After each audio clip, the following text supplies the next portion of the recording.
Terima kasih Anda masih bersama kami di Ramadan kita, pemirsa. Kebiasaan baik perlu dimulai sejak dini termasuk berpuasa. Ada trik yang perlu diketahui untuk mengajak si buah hati perlahan-lahan ikut berpuasa.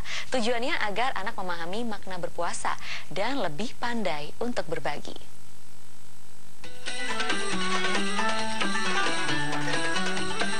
Puasa di bulan Ramadan merupakan salah satu ibadah utama umat Islam. Untuk itu, puasa perlu dibiasakan sejak dini. Meski anak yang belum balik tidak diwajibkan untuk berpuasa, tapi hendaknya para orang tua melatih anak untuk berpuasa sejak dini. Usia ideal untuk mulai berpuasa adalah 5 hingga 7 tahun. Puasa perlu dilakukan secara bertahap.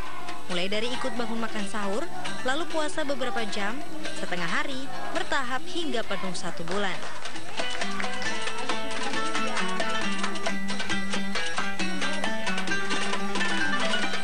Jangan lupa pastikan asupan gizi anak tetap tercukupi. Istirahat yang cukup juga penting untuk menjaga stamina anak.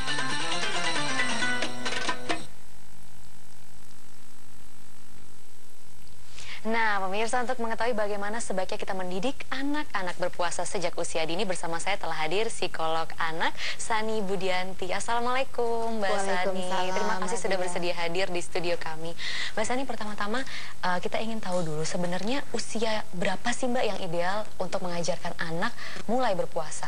Nah ini subhanallah nih, jadi sudah ada kemajuan dari tahun ke tahun. Dulu biasanya SD anak mulai mencoba berpuasa, tapi sekarang subhanallah 5 tahun saja sudah mulai ingin ikut berpuasa. Ya? Iya, luar biasa sekali. Nah ini juga keberhasilan orang tua dalam bagaimana menghadirkan puasa itu di dalam rumahnya begitu, di mana anak diajak sahur, dibangunkan sahur, dan senangnya bahwa anak itu tidak dipaksa, jadi merasa happy karena ada kebersamaan di dalam keluarga, baik itu ketika sahur maupun ketika berbuka. Oke, bagaimana tapi sebenarnya Mbak cara mengenalkan anak-anak ini untuk menjalankan ibadah puasa? Kan kalau dulu sih seingat saya nih waktu kecil saya diajarin ada puasa beduk gitu namanya ya. Puasa yang sampai jam 12 kemudian nanti dilanjut lagi. Apakah pertama-tama harus seperti itu dulu atau udah bisa diajarin langsung full aja Mbak? Iya. Boleh saja, karena memang harus bertahap ya, jadi tidak anak sampai diwajibkan full begitu, sehingga anak juga akhirnya takutnya jadi trauma, jadi akhirnya tidak mau mengulang belajar puasanya. Namun demikian, kalau menurut saya memang yang nomor satu adalah orang tua harus ikut berpuasa. Jadi jangan sampai anak disuruh belajar berpuasa, orang tuanya tidak berpuasa. Jadi orang tua harus jadi role model dulu buat anak, menjadi contoh bahwa orang tuanya berpuasa, sehingga anak juga akan termotivasi untuk mengikuti perilaku orang tua. Memang pada awalnya anak juga berpuasa tuh hanya ikut-ikutan ya, karena tidak tahu sebenarnya maknanya apa sih gitu ya. Dan orang tua tidak perlu harus terburu-buru memberikan makna dengan yang terlalu abstrak sehingga anak juga jadi bingung gitu ya. Tapi sebenarnya orang tua cukup mengajarkan di awal bahwa ini mari kita mengendalikan diri supaya kita tidak marah misalnya. Kan dengan berpuasa juga selain menahan lapar dan haus, juga mengendalikan diri untuk tidak marah kan. Nah ini juga penting sekali buat anak, sehingga anak juga tahu nih ketika berpuasa kita harus melatih diri untuk mengendalikan diri. Memang sih diharapkan dalam sebulan ini ketika anak juga terlatih, setelah bulan Ramadan anak terbiasa gitu bisa mengendalikan dirinya.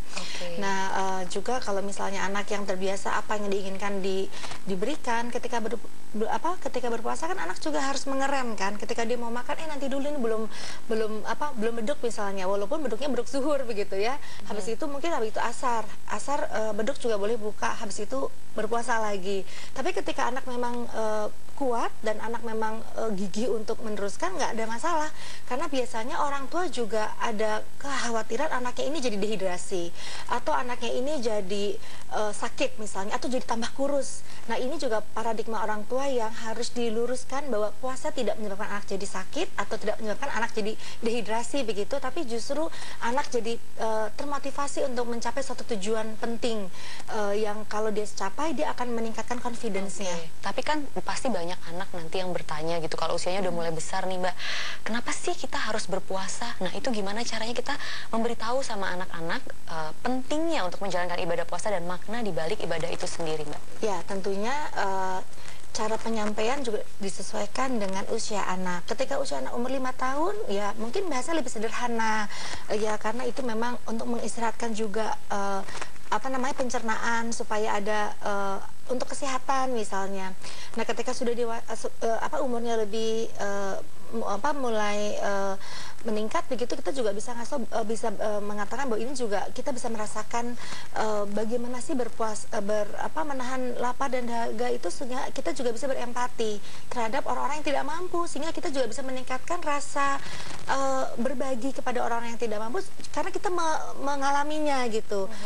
Dan kemudian yang terakhir juga bisa juga bagaimana dia bisa mengendalikan semua hawa nafsu, tidak marah, tidak tidak melakukan segala satunya juga tanpa rem atau tanpa kontrol, karena kontrol diri sini penting sekali. Kalau kita lihat kan banyak anak-anak yang tidak kontrol diri kan, kalau marah, emosi dan sebagainya. Nah di sini kita mengingatkan bahwa di bulan Ramadan insya Allah mereka diajarkan untuk mengendalikan diri, tapi akhirnya juga menjadi habit di kemudian hari begitu. Tapi gimana nih Mbak, kalau misalnya anak kita ini tidak kuat untuk berpuasa gitu, kadang-kadang orang tua kan dilema ya, ibu-ibu kasihan gitu melihat anaknya. Nah apakah kita harus pancing dengan hadiah atau apresiasi? Karena ini kejadian juga nih Mbak, di kalau boleh cerita di rumah gitu, keponakan-keponakan saya tuh yang aduh mama saya nggak kuat gitu. Jadi ibunya dilema, itu baiknya gimana bagi seorang ibu? Iya betul sekali. Jadi memang justru orang tua tuh kasihan kadang-kadang, aduh anakku udah kurus nanti sakit tadi kan, atau jadi stres misalnya. Yang terpenting orang tua harus yakin bahwa ketika dia sahur makanan yang bergizi, air minum juga cukup ya untuk 1 hari gitu ya, atau tadi setengah hari tergantung lagi stepnya di mana gitu. Yang ketiga memang di sini justru bagaimana orang tua punya strategi ketika anaknya haus, bagaimana dialihkan perhatiannya dengan permainan-permainan yang menyenangkan tapi tidak melelahkan. Misalnya dia membaca yang dia sukai gitu ya, atau bermain misalnya Lego atau apa, sehingga anak juga bisa teralih. Pada dasarnya adalah ketika anak bisa menunggu untuk berbuka, itu bisa dikatakan bahwa anak itu sudah menuju kecerdasan emosinya yang lebih tinggi. Dan dikatakan juga bahwa secara teori ketika anak sudah mendapat kecerdasan emosinya meningkat, itu juga sedikit lagi untuk mencapai suatu keberhasilan dalam kehidupannya. Nah, jadi di sini yang terpenting bagaimana orang tua bisa melakukan strategi di mana anak akhirnya tidak merasakan dahaga dan lapar, karena memang bisa mengisi waktu yang menyenangkan gitu, sehingga anak juga sedikit lupa untuk makan atau minum. Ini perlu dipancing sama hadiah-hadiah gitu nggak sih Mbak? Takutnya kalau gitu nanti jadi lebih kayak mau puasa karena hadiahnya nih. Nah gimana tuh? Jadi memang di awal anak itu belum terinternalisasi value-nya. Jadi nilai-nilai puasa itu memang belum masuk ke dalam dirinya secara internal, tapi mau lebih ke arah apa yang dia dapatkan. Itu sah-sah saja karena ini adalah mereka masih belajar. Misalnya diberikan satu hadiah yang bermakna tapi tidak memberatkan orang tua, tidak membebankan. Dan itu selama orang tua punya kesepakatan dengan anak dan selama anak itu juga merasa itu bermanfaat, rasanya sah-sah saja. Ya? Sampai nanti ketika anak sudah tumbuh lebih dewasa lagi, value ini sudah terinternalisasi sehingga ada dan tidak ada hadiah nggak masalah begitu. Nah, sedikit nih Mbak, tadi Mbak Sani bilang kalau orang tua juga harus ikut berpuasa kalau mengajarkan anaknya berpuasa. Tapi gimana nih Mbak, kalau bagi cewek-cewek, ibu-ibu ini lagi haid istilahnya seperti itu apakah kita harus bohong seolah-olah kita berpuasa atau kita menjelaskan kepada anak kita dan bagaimana caranya? Iya, justru ini momen tepat yang akhirnya kita bisa terbuka kepada anak kita bahwa memang ada saatnya wanita dewasa yang mengalami menstruasi itu tidak wajib untuk berpuasa atau tidak boleh bahkan untuk berpuasa. Jadi dijelasin aja. Justru dijelaskan, dan bahkan anak jadi akhirnya bisa membuka untuk memahami tentang wanita dewasa seperti apa, puberti seperti apa. Jadi ini seperti menjadi gerbang untuk meningkatkan wawasan kepada anak kita sebenarnya. Baik, terima kasih.